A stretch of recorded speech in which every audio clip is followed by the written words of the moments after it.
Welcome to the All Jammed Up podcast presented to you by Music Never Stopped. Today is Monday, June 30th, and today on the podcast we have Davey Grant. What are you doing, podcast for lot? Yeah. Come be on a lot podcast. Yeah, hell yeah, All Jammed Up.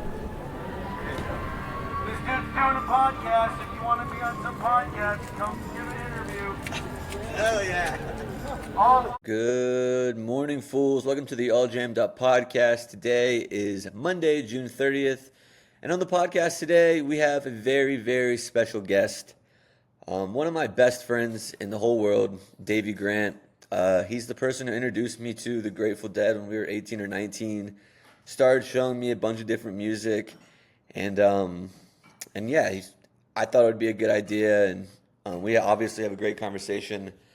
We went to Panic in Charleston last month, and while I was up there, he lives up there, and while I was up there, I was like, hey man, would you want to do a podcast interview? And he said yes, and we did it, and I think it's great. Dave's the absolute man, grateful for his friendship, and I'm excited to let you guys learn a little bit about him. So let's get right into it. Interview with my good buddy, Davey Grant. Hey, it's happening. Everybody stay calm. What's the Everybody procedure, stay calm. everyone? What's the procedure? Stay calm. Alrighty, everybody. Welcome, my good friend, one of my best friends, Davey Grant, the person who introduced me to the Grateful Dead when we were like 19 probably. Something like that, yep. Veneta, Oregon, 72. That was what you showed me first, Yeah, I think, right? the holy Yeah. grail of getting into the Dead. And then this weekend I was in Charleston. We went to Widespread Panic. Also, look at the super heady backdrop here Davey has. Got too much goose for my liking, but Eggy, Widespread, Billy. The Kings Bunch of fell goose into there.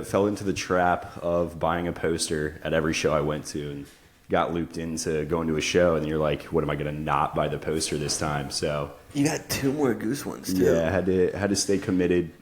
Kind of an obligation now. It's pretty inconvenient too, because you pull up to the show, and if you're not the first fucking kid in line to run through the gates, they're nearly sold out. So it's, Yeah, dude, I was pissed about the Widespread. I did get this cool shirt, though, yesterday.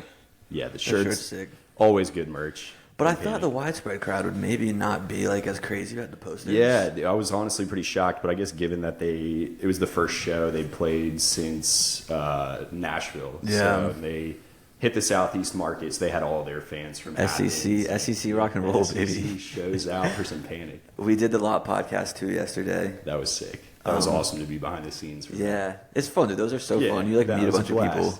People are just out there, like some of the people are stoked to get on and just have genuine conversations, and it's funny, which you'll get out of people versus Yeah.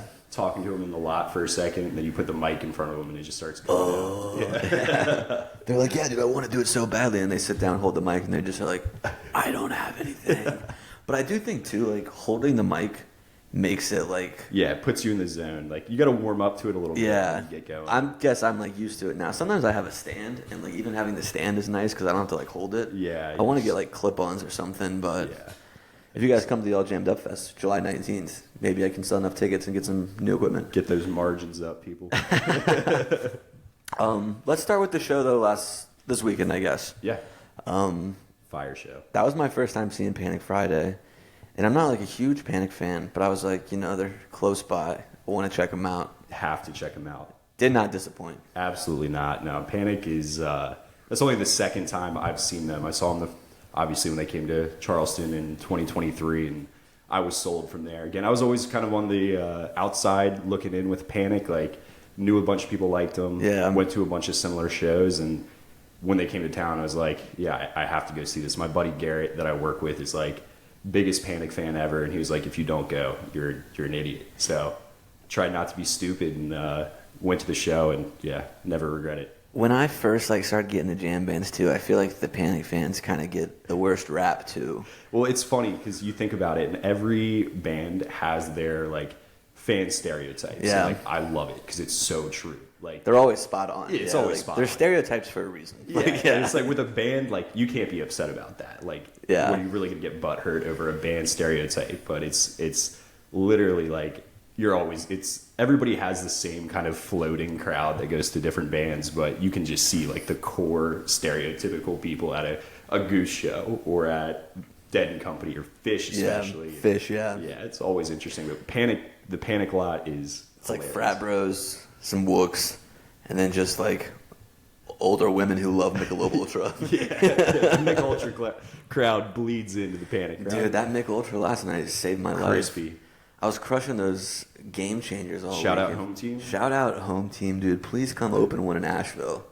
If you haven't had a home team yet, incredible barbecue. And they have these, I don't even know what the flavor is of the game changer. So it's basically like a painkiller, like their version of a painkiller. Yeah, it's like a pina colada mixed with a painkiller, I kind of feel like. Yeah, with a shitload of rum in it. Yeah. The nutmeg is a nice touch, too, on top. I like that, yeah.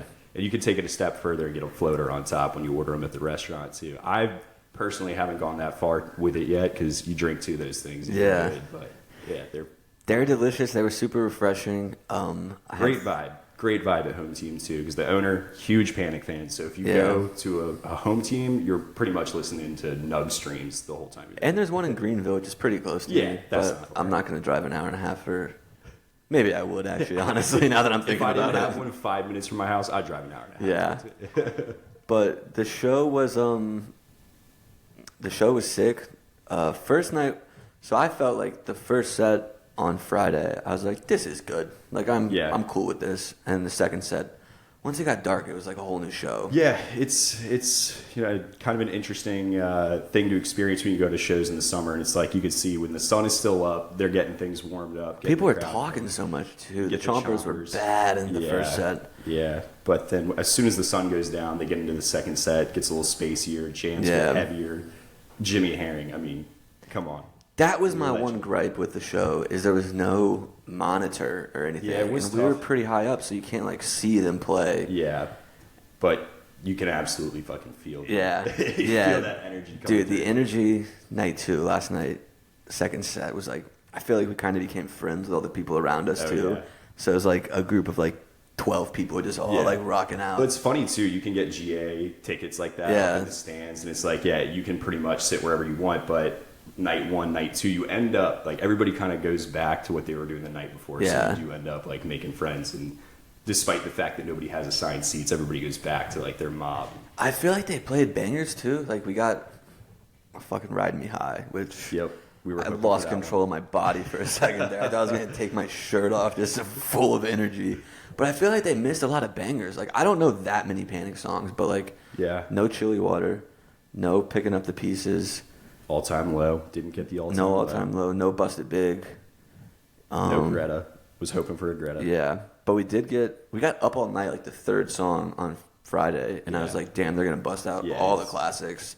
And then maybe there was more classics that I didn't know, just because I'm still getting deeper with the Panic backlog of songs, but I'm sold.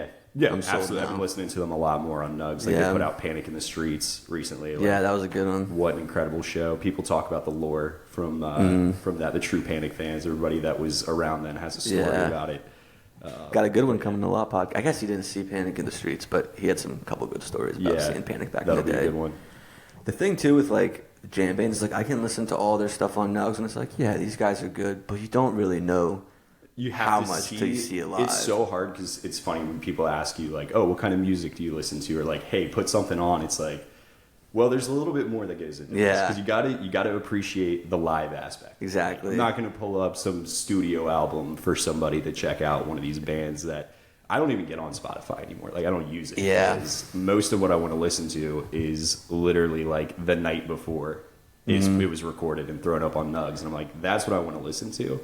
It just feels like, I don't know, more engaging and knowing that it was just created. I do feel like Goose, though, is one of those bands that their studio stuff is pretty good for a jam band. Yeah. Like, I don't love Goose as much as other people do, but, like, that new album that just came out was really good. Everything Must Go. Yeah, I like that. And there's a few songs that I really like. Well, I think that's part of why, like, Goose definitely gets some hate in the jam band world. Like, they seem to have, like, a divisive, like, energy with a lot of people in the jam world, and I think it is because like they don't really care if they're labeled as a jam band, which I think most jam bands shouldn't care if they're labeled that way. It's just such a broad term. Yeah, it really is. Yeah. Like it's but they definitely lean into like the indie side of things. Like I know a lot of their inspiration comes from more indie type bands, but like who? Vampire Weekend, I know. Okay. Was a big one. Like they did a collab. Really? With Yeah, them they at did one that. point. What song was that? 2021. 2021. Yeah, that one. yeah. Yeah. But I didn't know that was one of those inspirations. But I appreciate that with music. That like that's the whole idea is like opening up different interests into other bands and segueing into other verticals of just exploring all the music. And that's part of like what got me into jam bands. Do you know who Mr. Cam is? He does like the Best Show Ever podcast. Yeah, I saw him on your podcast. Yeah, I went on his name. podcast like the same time, and we talked about that, and it was like, I've never seen Fish, and like I like Goose, but I don't love Goose as other people, and I feel like no matter what, like there's people that haven't seen them, but they're just like, I hate Fish and Goose because I'm supposed to, because like because I like Billy and Widespread, I just hate Goose and Fish without even like really giving them a chance. Yeah, and they're just like the scapegoats for those two bands in particular. Well, it's easy to, right? Like Fish is a really easy one to hate. I remember before I even went to a Fish show, I saw some editorial in like Rolling Stone or something where the person literally took the entire opportunity to talk about why Fish is untalented, the worst band in existence, and then you go to a show and you'll see people there that are like they gave up their lives to follow Fish, and then you have other people that are just like worst band ever. Trey has no talent. Yes, nobody can sing, and it's like that's objectively wrong. You can't say Trey does not have talent. Like that is objectively wrong. The interpretation, the words. Yeah. It's like, what are we singing about? Meat sticks. But it's fun though. It's fun. Yeah. It's a party. Like that's what you're going to do is like celebrate the music. Just go dance, have a great time. Yeah, it's like start moving. Like all these like music purists that are like their song doesn't mean anything. It's like what really do a lot of these songs like? Yeah, we're just having fun. And that's why it's great to have like a bunch of artists that you listen to. Like you're going to get something different from everything. And again, like that goes back to when I think about like why do I love this type of music so much, it really just comes down to it's changed the way I listen to music all around. Not that I don't like stuff that's not jam music, but it also changes the way I listen to that now too. Just like normal stuff that's being produced on a Spotify or something like that. Widespread was like refreshing too, because like, you know, a lot of the music that I go see, it's like when they get in the jams, it's kind of just like kind of floating through it.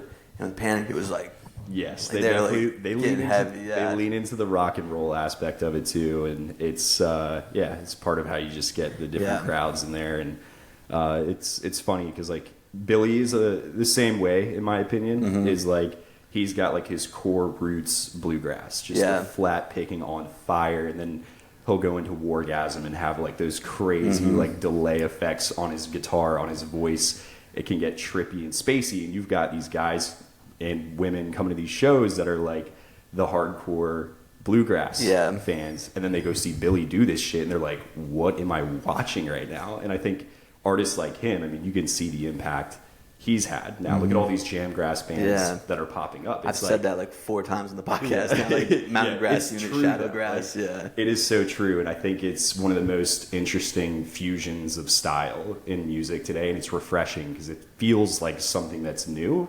Granted, everything is based on an inspiration from something else, but the way he's doing it, it feels so organic, and it's captivating. Billy Strings is really good too. I think about like bringing his fans into like other kinds of music too, because like he covers like All Time Low and like Ride Me High, which I know is a JJ Cale song, but that Wide Spread did.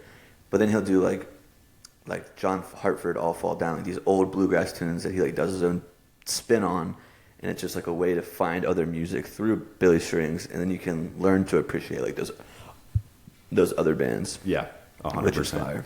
Yeah, that's part of the fun of being in the scene. Yeah, so let's rewind though back to, we said that you got me into the Dead, and I don't think I even know this though. How did you like get into this kind of music? Because I know your family's like super musically talented too, and like your dad's into music. Some by my family is super musically talented. Johnny, yeah, like Johnny, he's got it naturally. He put a lot of work into learning it, but you can tell when somebody had it like in their DNA. Yeah, they definitely did. But yeah, my family. Find him on Spotify. Yeah, Johnny Grant on Spotify. Yeah, check him out. Puts out bangers.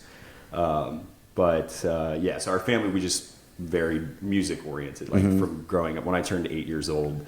I got a boombox, and my dad burned me a CD of all of his favorite songs, like from 90s, 80s. Like there was The Doors on there, man, I honestly wish I still had the CD. I remember my mom was pissed because, well, my gosh, I forget what the name of the song was, but it was basically... Davey's dad is like the coolest shout guy out, in the shout world out too. Gene. Yeah. Shout out Gene.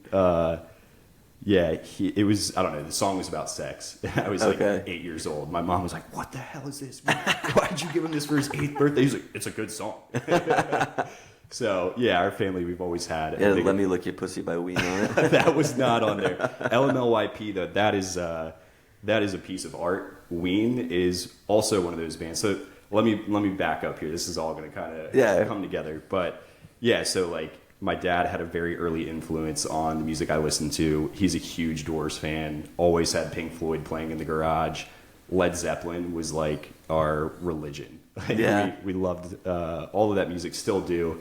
And then I basically listened to all of that up until like high school. And then, we started hanging out and with my buddy Zach Schaefer and South Burton. Shout out to those guys too. And we just had a really interesting experience finding Ween. Like, I got to credit Zach, was one of the first people to find this band Ween, and I was the biggest Ween hater at first. I was like, this isn't music. Like, they're so experimental. Yeah. They like blur the lines of like what is music. Like, they're a great example of somebody that does this organically. And then eventually, as I started listening to it more, it changed the way I was listening to it. It was no longer like, okay, you have like chorus, breakdown, like solos. It was like, no, you truly can do whatever you want. Yeah. And then around that time, I again continued listening to like some of the classic rock stuff, and then I was using Pandora in high school. So it kind of sets the date for this. It was before Spotify was big, and then I found the Grateful Dead there. Do you think that, like, you said, like, this isn't music, Ween? Do you think that, like, when you're that young and like your music, the breadth of music that you know and like what you raised on, you have this idea of like, this is what music's supposed to sound like. So when you get introduced to something like Ween, you're like, this isn't what I like. Like, this is, how am I supposed to enjoy this music? Yeah, no, I mean that is a very true thing. Whether it's music, sports, whatever it is, like you're set up with that initial frame, but then that's the fun part, is like breaking it down, getting exposed to something new like that. And Ween, one of the funny divisive things with them is people are like, Ween is not a jam band, and it's like, they're really not. Like, they're doing what they want, but you go to a show and they're going to jam it out. Yeah. And so they definitely get like a hit on both sides. I don't think they like being described as a jam band. Yeah, like, again, it's such a broad term. They hate on the hippies, and when Fish covered Roses Are Free and a bunch of hippies started showing up to their shows, I know they would have some banter or something. Oh, really? Yeah. Like, I don't think there was any like real hate there or anything, but they just were like, funny, what are all these smelly people doing? And it's like, you're Ween. Like, you guys are fucking weird already. So, same thing like Primus and Les Claypool, insanely talented musician. Yeah. They're just like, who is this guy? Like, look at, why does he sing like that? Have you seen Oysterhead? I haven't seen Oysterhead. No. Yeah, But so you were going to a lot of festivals, like, again, you were the person that kind of got me into like the Grateful Dead, and that'll evolve into what it evolves to. But you were like the first person I knew that was like going to like festivals and stuff. Yeah. So what was your like first festival experience? Lock-In. Okay. 2016, I think, was the first one that I went to. So it all goes back to that core group of friends we had in high school, like Zach, Sal. Was Perry in that at all? Perry. Okay. Perry. Shout out Perry. The man. Real homie. Day one homie. So we just all started getting into it, and then Lock-In was the big music festival in like Central Virginia, in Arrington, Virginia, a little bit south of Charlottesville. We had some friends that would go every year, and I had never been, but I always wanted to. I just never had the money to get up there. Broke college kids. Broke in college, and then one summer, actually the first time I went, I volunteered. Okay. So I was on the volunteer staff, and you get in for free, you camp for free. All I had to do was like wake up on the first morning and walk around the campground and pass out trash bags. That was it? That was all you had to do? They gave you a stack of trash bags, put you on a golf cart, drove you out into the campground. And this was the year Fish headlined, so there was like 30,000 people there this weekend. Fish and Ween were both on the lineup. I saw Umphreys for the first time there. But it was sick because I literally free camp spot, met a bunch of cool ass people that were also doing the same thing I was, got in for free. Went throughout the trash bags to people. That's all you had? I always thought it was like each day you had to work like 6 hours or something. So technically, Technically, you do. So they keep track. Like if you volunteer for these festivals, like you make a profile and they can see how many times you've done it, and that determines what job you get. Okay. And since it was my first time, they're like, okay, you're on the green squad, just like keeping the space green. Yeah. And I was like, what does that mean? Everybody was like, dude, you're going to love it. Because you get more experience, and they put you on stuff like that requires a little bit more responsibility, like helping to manage the vendors and stuff like that, where you really do have to be present the whole time. Like me, I asked them, I was like, well, what do I do? Like, when do I get off? They're like, as soon as you pass out all those trash bags, you're good for the day. How many did you have? Probably like 100. Yeah, it wasn't hard. It was not hard. It was amazing. It's a great deal though, because you get so much interest in the volunteer program. Yeah. And it keeps the space green, and it gets people involved. And again, like I met a lot of cool people all camping around together, and some of us were on the same squad. But yeah, so I did like 2 hours of work, came back, and I was like, is there anything else, or am I like good to go? And the guy was like, you're good, man. Enjoy it for the day. We'll see you tomorrow morning.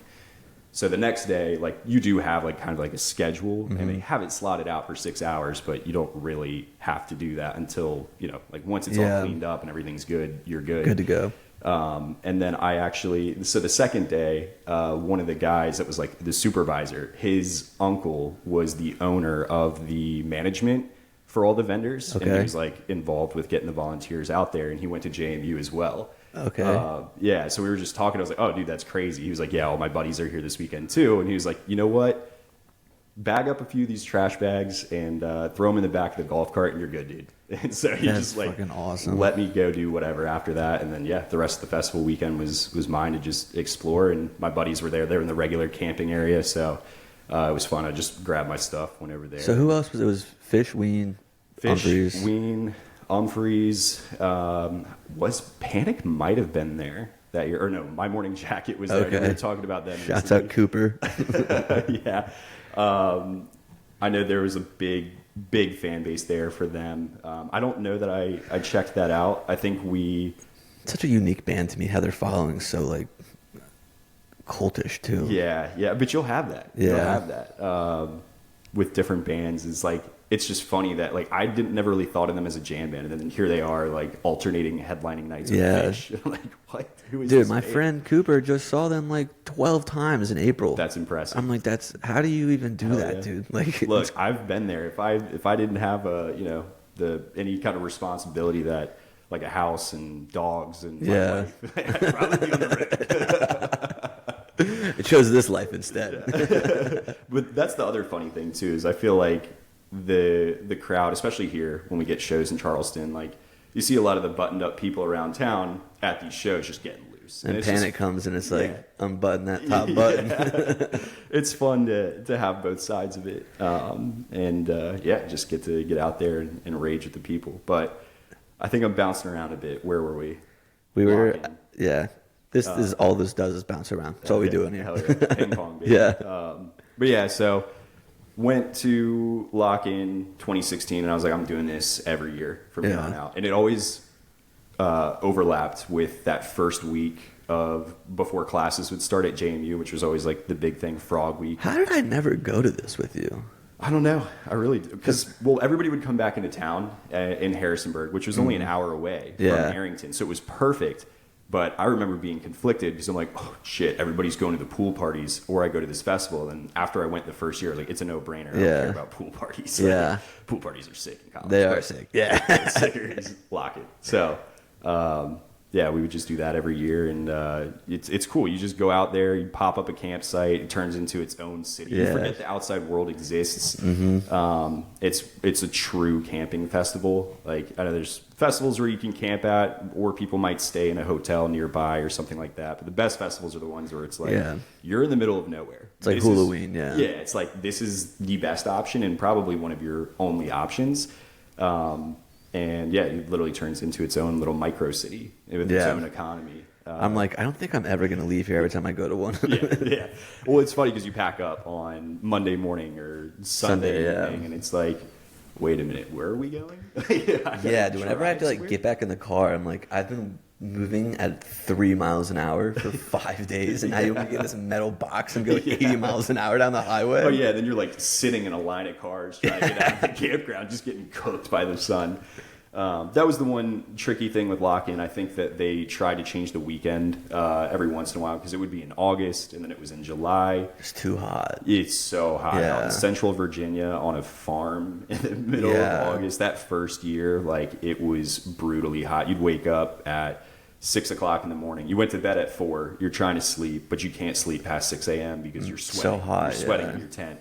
You feel like a freaking meat sausage in there. It's just roasted. stick. Yeah, you feel like a meat stick after seeing fish play meat stick all night.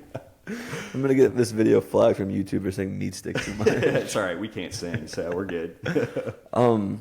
So how many lock-ins have you been to total? I went to 3 in a row, and then I missed a year, and then I think they canceled. I think I missed 2019, and then they Canceled 2020. They had to cancel 2020, and then in 2021 they brought it back, but it was a different format. Yeah. It was broken up over 3 weekends because there's still like the like capacity rules for COVID. Like you can't have events of a certain size, and they were trying to be responsible.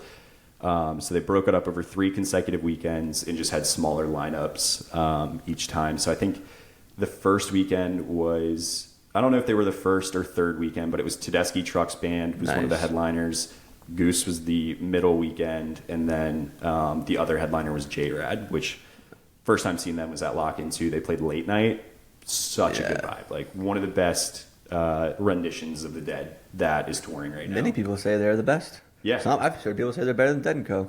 Yes, I mean Yeah. it depends on what you're looking for. It's Yeah. like I love Dead and Co because Bob's still playing. Like Billy and Mickey, they're all up there. You've got Kameni on the keys. You've got O'Teal, who's also a legend Yeah. on the bass, and I think John Mayer Does a definitely good job like of it, yeah. raised some eyebrows at first when they tapped on him, but then like I think he's really proven himself. In Do you my know opinion. why they chose him? I think that because he has such like a bluesy yeah. background. I don't know the full details of it. I've heard that it was like Bob was really keen on getting John Mayer involved because of his ability to just like speak through his guitar Okay. and the way he plays, which is exactly how Jerry played Yeah. too. Not at all comparing the two of them. It's impossible to compare the Lord and Savior Jerry Garcia to anybody. But yeah, I think it came down to the way he interacts with the music itself, and Okay. I think he's proven it. Like, Yeah, I'd he's not agree. trying to be Jerry. He's playing, Jerry's style, same scales and everything, but he's got his own like bluesy touch to it Yeah. too. And I've been impressed with it. It turned to me. It's funny. I knew John Mayer from like your body is It's a wonderland. it's like. My mom was always listening to that. Like I Room love- for Squares, No Such Thing, those albums. I love joking with people too at the Dead and Company shows. I'm like, I think they're about to go into Body as a Wonderland. Like, it would be awesome to see them just bust out. I went to his solo tour. Like, he came to Tampa, and my mom was in town, and she was like, "Let's go see John Mayer." And I was like, "Fuck yeah, let's do it." You got to go to a John Mayer show with your mom when she sings. Yeah. Like, you don't say no to that. And he was ripping. Like, he would do like Uncle John's Band, or like he would do one Dead song on the tour. He'd throw them in there. Yeah. Tampa, he didn't do any. And Oh I was my like, God. the whole time, just like maybe, Yeah. and just Body or Wonderland the whole time. Well, I think it brought people into. So the big thing with him getting involved with Dead and Company, then you get the stereotype like these like 18-year-old girls wearing all this tie-dye Yeah. bitch, and you're like, name 4 songs. Right? But I think it did the same thing for his music too. It's like Yeah. I knew that he had like poppy songs. I didn't know much about him, and then I started listening to more of his stuff. If you go listen to, I think it's like Live in LA or something. This is when he was at the height of getting the criticism for being like a womanizer. He was like really living in the moment of the fame. a rock and roll guy. Come on. Rock and roll baby. Like, what are you gonna do? Like, I do remember there was like an article about like Taylor Swift was like John Mayer's a selfish lover or something. look, if Taylor's doing it for a press tour, like, you talk about hardcore fans. It's funny because I don't know that I would say I was or still am a Swiftie hater, but I had a moment where I had an epiphany, if you will, where I was like, you know what, I can't hate on them because they are the same thing that I am for the bands that I like. I just don't understand why you'd be that crazy about a girl that plays the same set every Yeah. night on a tour. I'm like, Does she play the same set? yeah, dude. If you don't go to a jam band show, it's crazy. And this may not be true for all bands, so don't quote me on this. But people will know like what songs they're gonna play before they go, and I'm like, oh well, like what'd you do at set break? They're like, set break? What's a set break? Yeah. It's like not a thing with some of these like pop shows, and I think they play like most of the same songs every night, and then they'll like do an encore with like a couple different ones. Now again, like I haven't been to many of those shows. My first concert was 3 doors down at the Hampton Coliseum. That was fucking gnarly. Went with my dad. Citizen Soldierage has come out, so we're like rocking out hard to Citizen Soldier. You know how there's that debate on the internet right now, like 100 men versus one gorilla, who would win? I've seen that. If there was like 100 Taylor Swift fans versus like 25 Grateful Dead fans, who do you think wins? The Swifties. That's a wrap, dude. They'd probably just throw some bags of ketamine on the ground and it'd be over. Those Dead fans are getting back up. You mentioned the Hampton Coliseum. Haven't you seen some pretty gnarly shows there too? Yeah, so I'm super fortunate that I grew up in Hampton, so it was in my backyard, and I remember a lot of people say that. Super fortunate I grew up in Hampton. Yeah, that's not something you'll hear in any other context other than access to music at the Coliseum, which I wish they would do more. But they open it up for some huge shows every once in a while. Like when Fish got back together, they played their flagship show in 2009 at the Hampton Coliseum. I did not go to that. I was 13 at the time. I just remember I went to Walmart with my mom to go grocery shopping, and there's just all these hippies everywhere. And my mom was like, oh shit, I think Fish is in town. I'm like, what's Fish? And so like we were in middle school, and some of our buddies had older brothers and sisters that were going to the shows. And so like I knew about them, but obviously wasn't getting into it then. Fast forward to 2018, just graduated college, finally making like $36K a year. I'm like, yo, I got the richest guy I know. I'm like, hey, I think I can buy some concert tickets. And Fish announced a 3-night run at the Hampton Coliseum, and at this point, I was. You were living in Virginia Beach, though, right? I was living in Hampton at the time. We had just graduated in May, so I was still living with the parents for a little while until I saved up enough to go rent my own place. So they announced 3 nights at the Coliseum. We were super, super deep into the jam band scene at this point, and I was like, let's go. Like, I get my Fish at the Hampton Coliseum experience. And was that your first Fish? That was, so I saw Fish at Lock-In. Yeah, so this was my first time seeing them outside of the festival setting, and it was incredible. I bought Fish lot scene. What's that? The whole Fish lot scene. Oh my god, dude, it's like no other. Especially when they're playing at the Coliseum, like it's like the mecca for seeing Fish. Like they were the ones, I believe, that coined it the mothership. Okay. If you have an opportunity to go to a show at the Coliseum, it's one of the best music experiences. The acoustics in there are like perfect. That was my favorite building growing up. Like when we were driving to Williamsburg, it's funky. You see it, and I was like, that's the coolest building in the world. It looks like a mothership. Yeah. And I remember going, and I asked one of my buddies, I was like, why does everybody call it a mothership? He's like, because, dude, you go in there, Fish starts playing, it just feels like you take off in a mothership, just spin around the earth for a while, then you just come back down and walk back out. And I was like, okay. Let me get some of what you got. And then at the end of the weekend, I was like, I get it. Yeah, I was like, that's probably the best way to describe it, because it's just such a energizing scene, and you're just floating for 4 hours a night. I heard on the Wook telephone line that Fish is doing a run at the Coliseum this fall.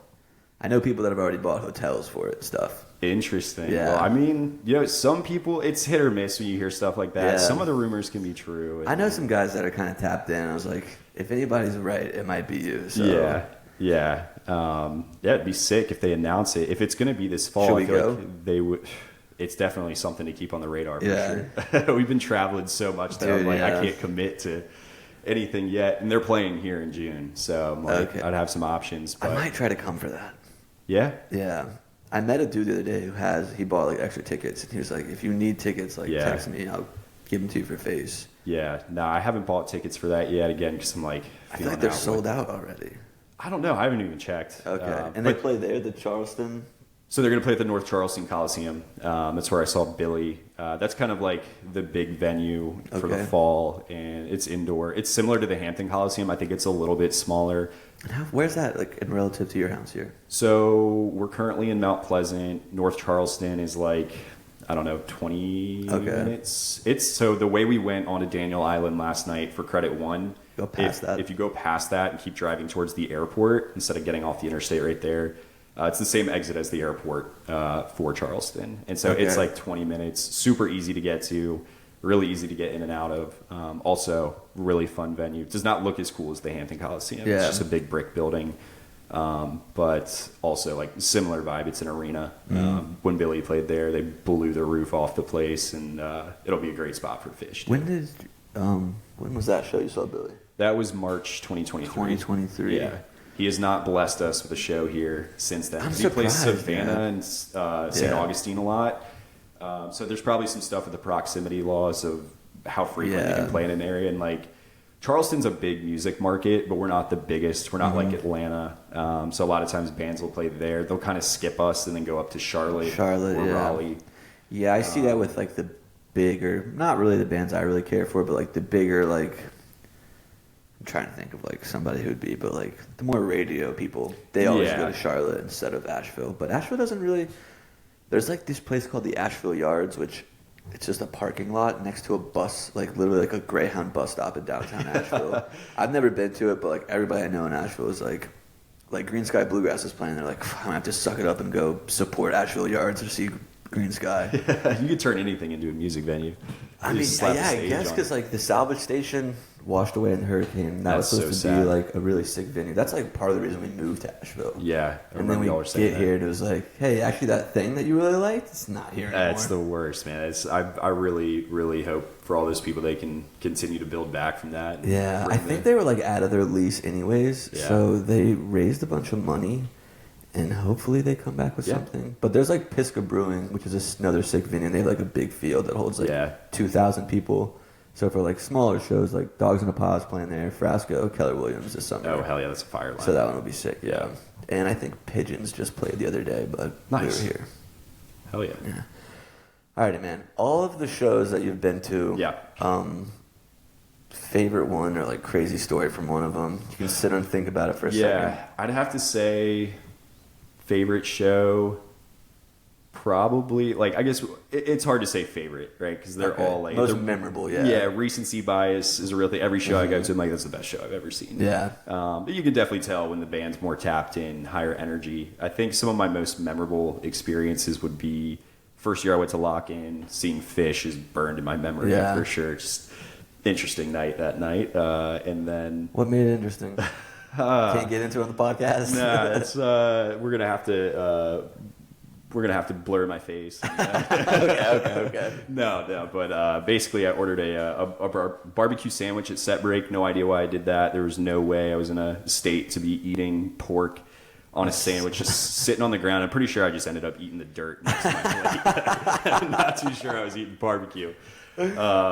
But no, that was one of the most memorable shows. And then that same weekend, I saw J-Rad late night for the first time. So much fun. Like we were saying earlier, one of the best versions of Dead music you can catch right now. I'd say them and DSO are probably two of the best to see. Because, again, like seeing Dead and Company now is like you have to do it. But there's a clear difference in the speed and the pace of what they play now. And if you want to go see like higher energy, upbeat, the version that Dark Star Orchestra does, and J-Rad is going to be more like, higher energy and more exciting in some ways, right? But it's different flavors of a similar product. Yeah. So I would say J-Rad, and then Lettuce blew my mind. Yeah. Have you seen Lettuce yet? Yeah, I've seen them 3 times, I think. They're super fun. Super fun. Very impressive.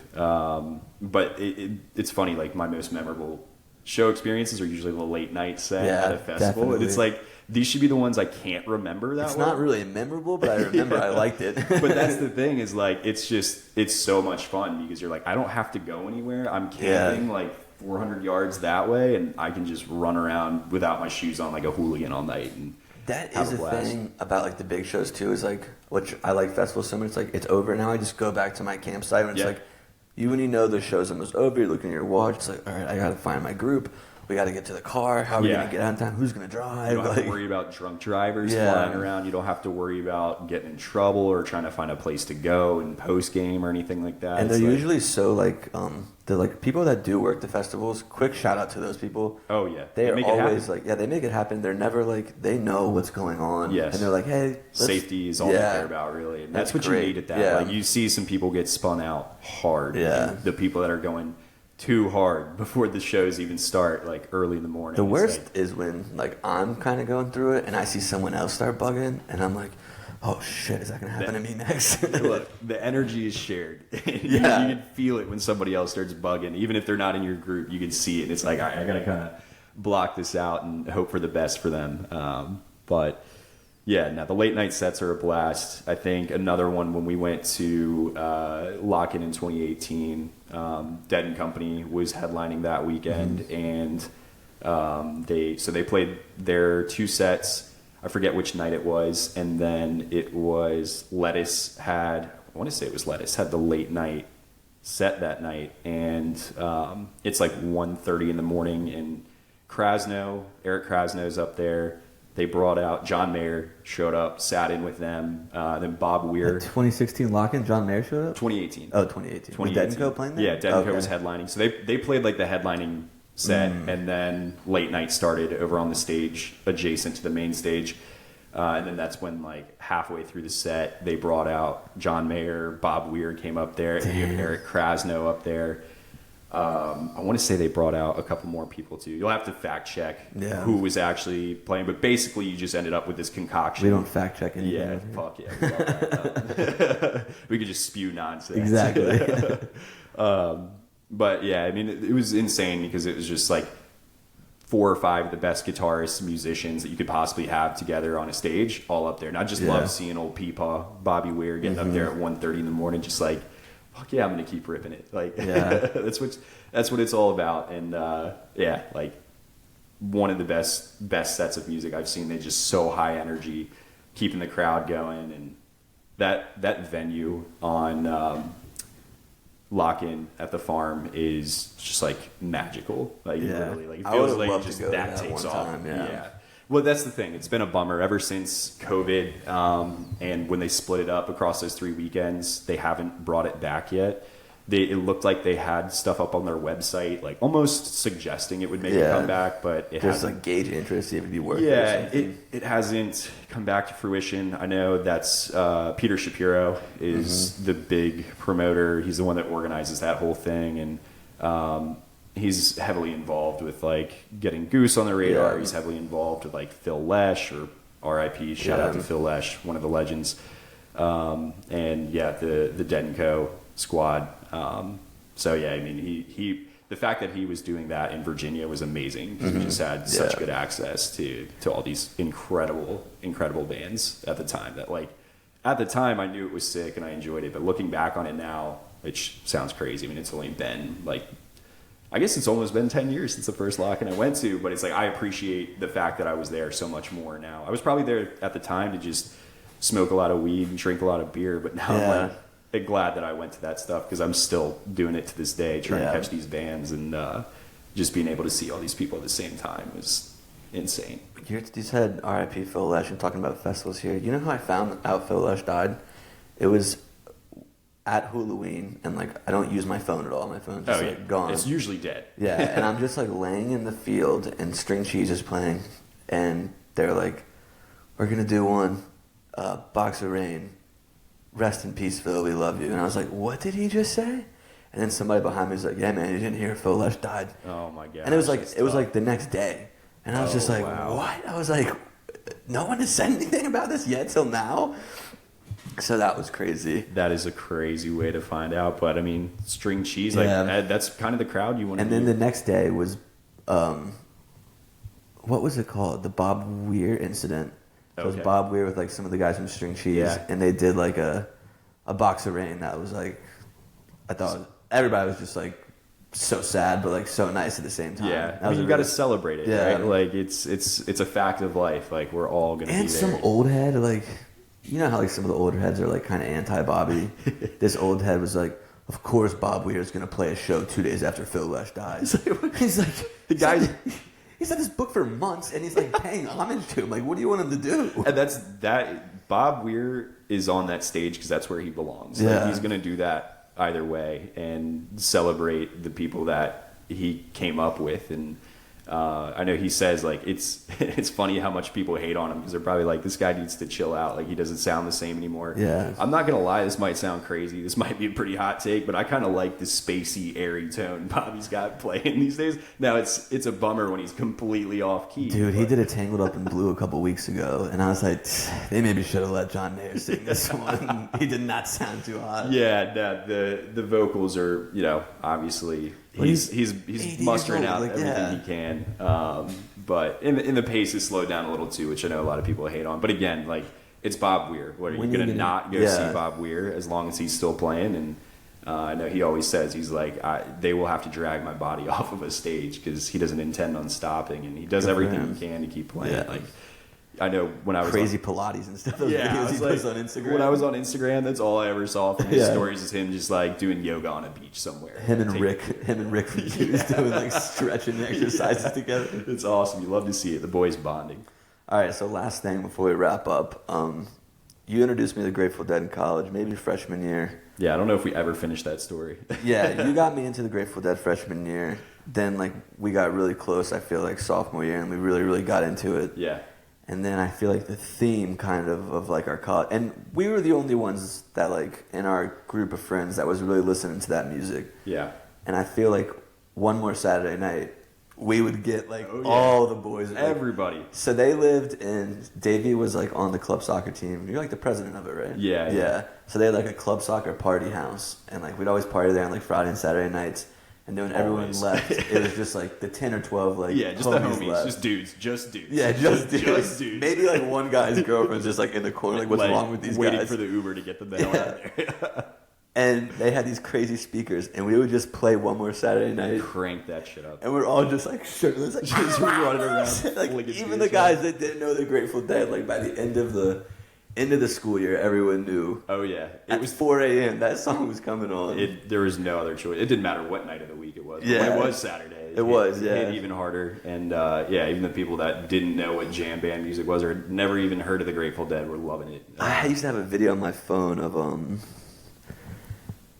I don't know if it was Ryan or Dan, and everyone's like running around in a circle, and they're just in the corner, just like like grooving. Yeah, you can't not move when you hear it, and that's it's the best song. It's what's amazing about their music. Again, is like it encompasses every aspect of incredible. Having fun. Different backgrounds. Yeah. And like that's what makes, I think, a point I was going to make earlier of like what sums it up is like you can take people from all these different backgrounds, put them together on a stage, and when they find that pocket and they all start clicking, like you can bring all these influences. Like the Grateful Dead were a great example of like Phil was like a classically trained musician. Jerry's like bluegrass. Jerry is bluegrass at heart, and I honestly think that if it wasn't for like how successful the Dead was, he probably would have just continued to be more bluegrass oriented.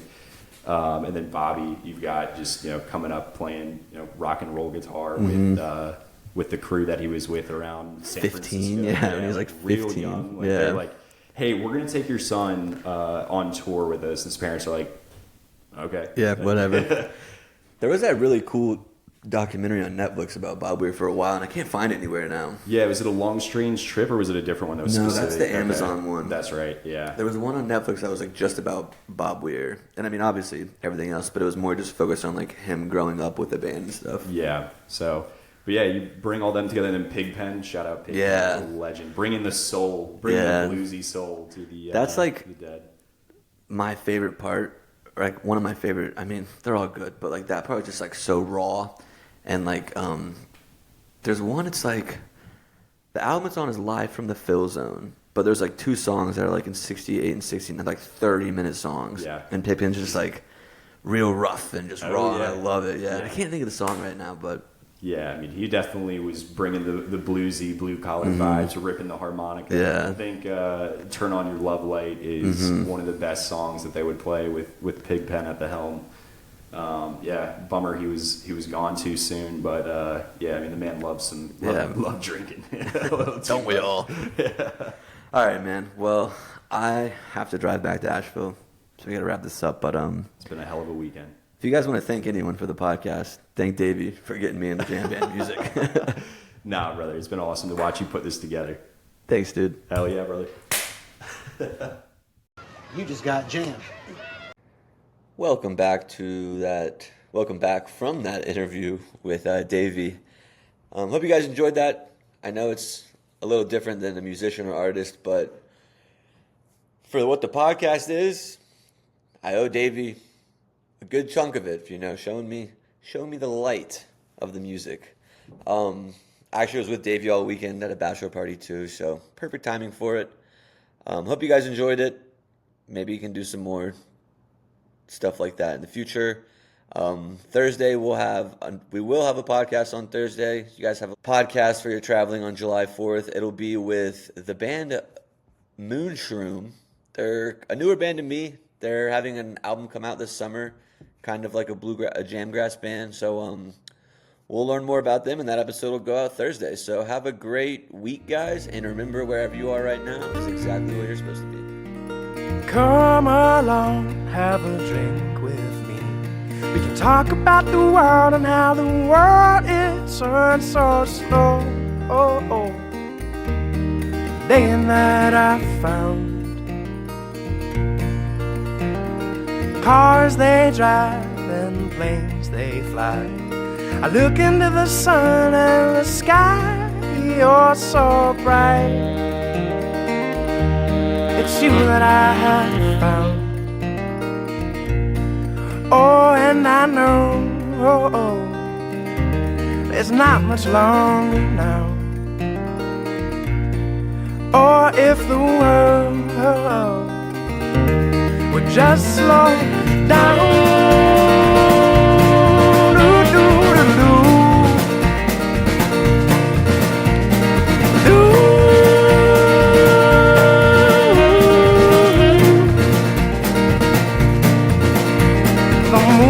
The stars, they sail across the sky, and I could watch you dance all through the night. When the rhythm is right, oh, and I know the sun is rising now. Or if the world would just slow down.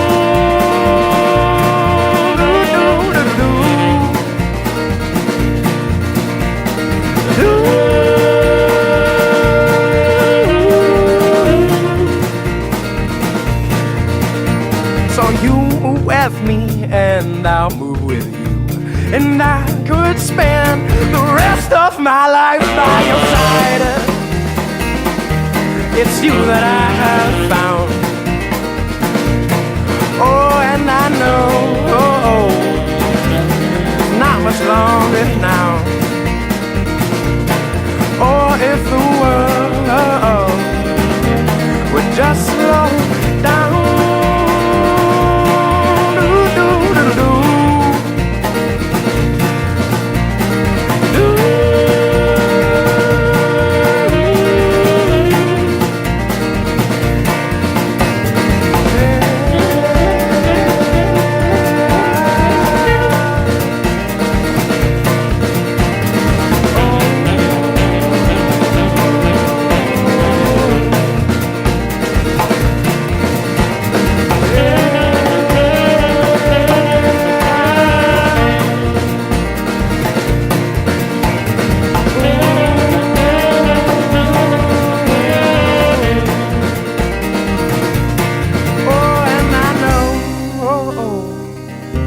There's not much longer now. Or if the world would just slow down.